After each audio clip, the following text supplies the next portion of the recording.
Hey, also, this is part of what we would have done today, but didn't quite work out that way. So I'll just start off right away here. The first question there says, what are you looking at? Any guesses? You can pause the video for a second and give it some thought, and then turn the video back on if you want. Well, not that I expected you to know exactly what it is, but it's a protein. And specifically, this one is hemoglobin. You've got about 280 million of these in a single red blood cell. So 280 million in one red blood cell. And the number of red blood cells you have in a drop of blood is in probably the hundreds of thousands, if not millions.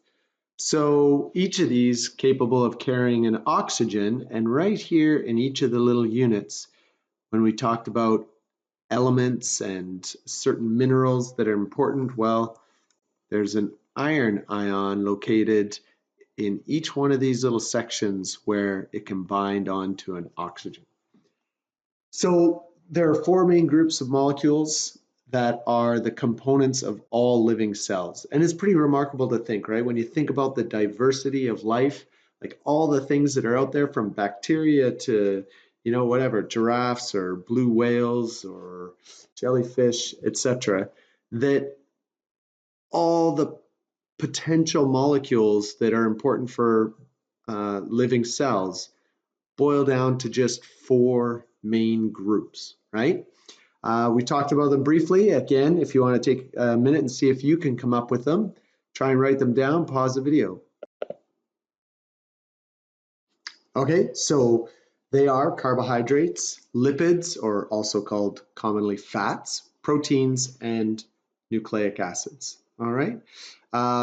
So keep in mind, like many concepts of this course, these molecules are going to be re-examined extensively as we go through and as we progress through the course. So yeah, one whole chapter, chapter 3, dedicated to talking about these, but they're going to come up time and time again in chapter 4, chapter 5, chapter 6, chapter 8, and so on and so forth. So it's super important you get a good solid foundation of understanding about them as we go through. And this is definitely one of those topics of just review, review, review. Making flashcards, do them digitally, online, or by hand, however you want.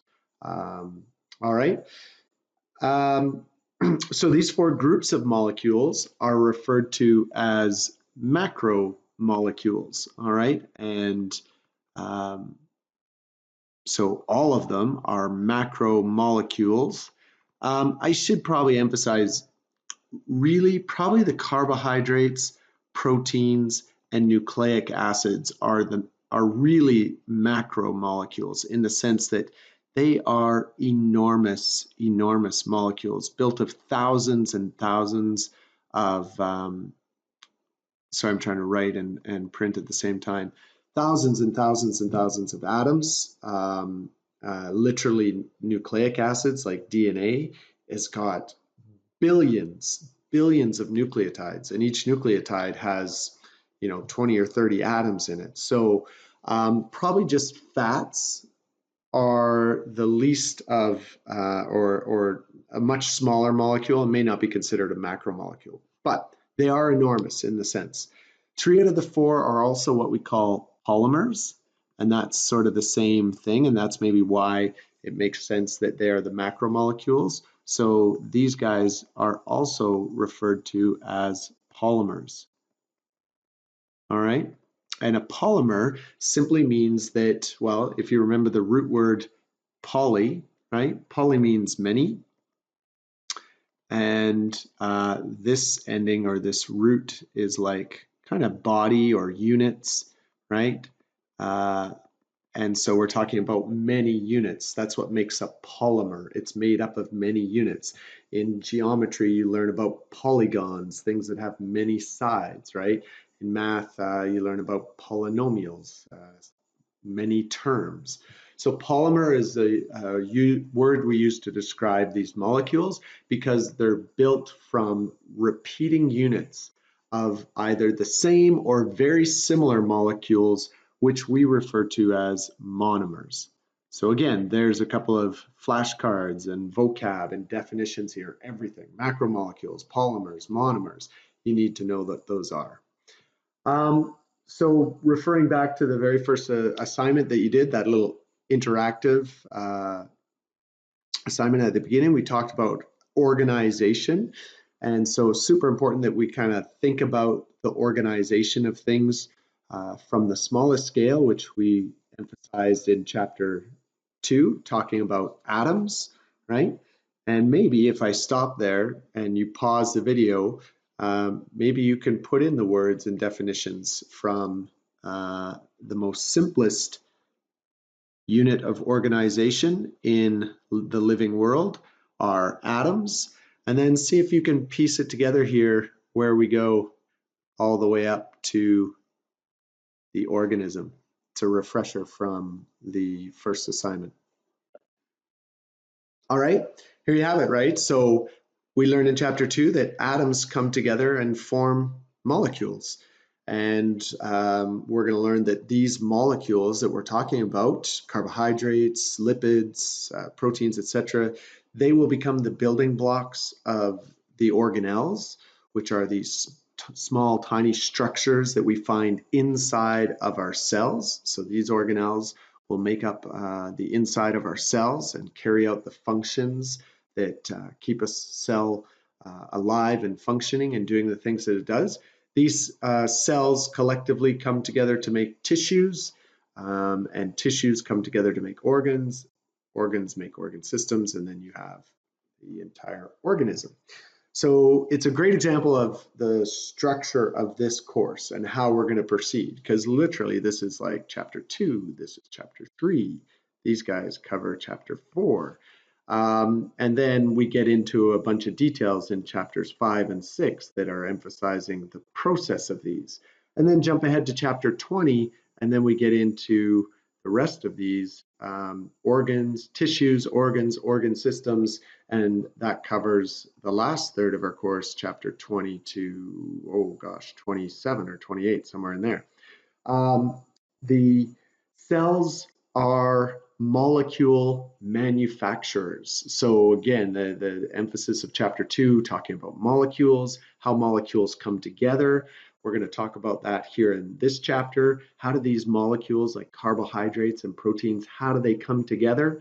Many of them are made inside of cells. So cells are manufacturers of these molecules, but they're also unmanufacturers in the sense that sometimes in our cells, they're breaking these molecules down, right? So cells are building molecules up and they are breaking molecules down on a constant basis in an effort to sustain the life of the cell and the life of the organism in which they habitat.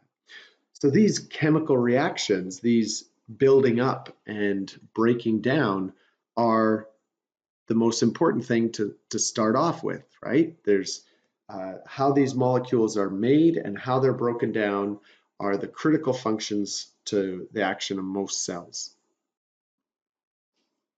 Okay, so as it says, the first type of chemical reaction is called a dehydration synthesis. And so hopefully this makes sense in terms of the word synthesis. This is the building of biomolecules. So this is the making of or the putting them together, building biomolecules we refer to as dehydration synthesis. And the reason it's referred to as dehydration synthesis is the word synthesis, well, to synthesize or make, right? Synthesis, synthesize or synthesis means to make, produce, build, right? And dehydration, well, we all know what happens when we're dehydrated, right? We're lacking water, right? Dehydration, dehydration in this case means the removal of water, right? When you're dehydrated, it's because your body has lost water. And that's what's happening here in this reaction. And again, I'm going to emphasize chapter 2, right? Because now we can understand a little bit about how this hydrogen could potentially be attracted to this OH group over here. So if we remember this OH group, this oxygen being slightly negative, and the hydrogen on another location of another molecule being slightly positive, these two things could have attraction towards each other, and quite a strong attraction. And so as this hydrogen is attracted over to this oxygen, it forms our water molecule. And by being removed from the other molecule itself, it exposes those molecules to then form a bond with each other, sharing this oxygen as the link between the two. So it's dehydration because water is being removed, and it's synthesis because two units are being joined together. Okay, I'm just going to erase a couple things here and just put some terminology here above and below. So we would refer to these as the monomers. So remember that term.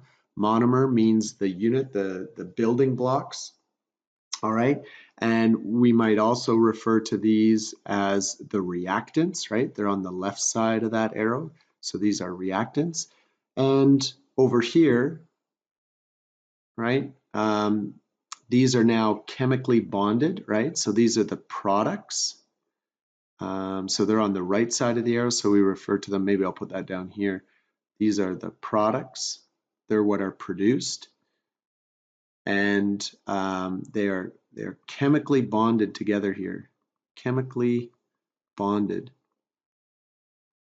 by a covalent bond, right? Covalent bond, what we learned in chapter 2. And that's a dehydration synthesis. So the second type of reaction then is breaking things down, right? So in the first case, we were synthesizing or making, so we were building biomolecules. A hydrolysis is the process of which now the reverse happens. Look at this equation. Remember how I talked about reactions go both in the forward direction, but they can also go in the reverse reaction? In the reverse direction. So in the first reaction, we were going this way, and these two things were coming together to make one thing right here. Well, now we're doing the reverse reaction. So we're just going this way, but this is now the reactant, and we can see that here. So this is the reactant. Over here are the products, and the bond has been broken, right? So this bond here has been broken, and that's occurred because water has now been added back across the bond to split the two molecules apart, and that's what this refers to. Hydro refers to water, and the term lysis refers to splitting. All right, and so you're literally using water to split or break a bond, and hence hydrolysis. All right.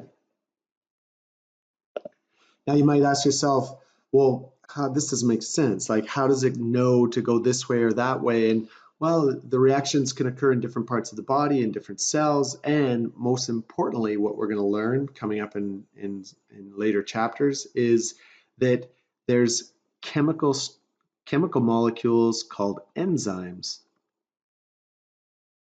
Chemical enzymes that drive these reactions. They don't just occur on their own. All right, and if you don't know that drive these, reactions.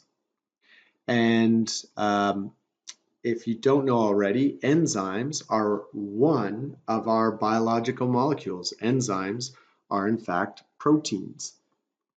And this group of proteins, enzymes, they help these chemical reactions occur. So it might be enzyme 1 that does this reaction going in the forward direction, but a different enzyme, enzyme 2, that's maybe making the reverse happen, right? And so depending on the enzymes available, the reactions and most specifically the reactants available, the reactions occur one way or the other, depending on the cell's needs and the body's needs.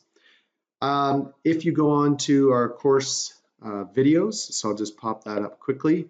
You will find, in our chapter 3, our list of videos, and I would recommend you stopping this video and tuning into this one here on dehydration and hydrolysis reactions as a visual. All right, pause the video and then watch this one here in our course, and then come back to the video notes after.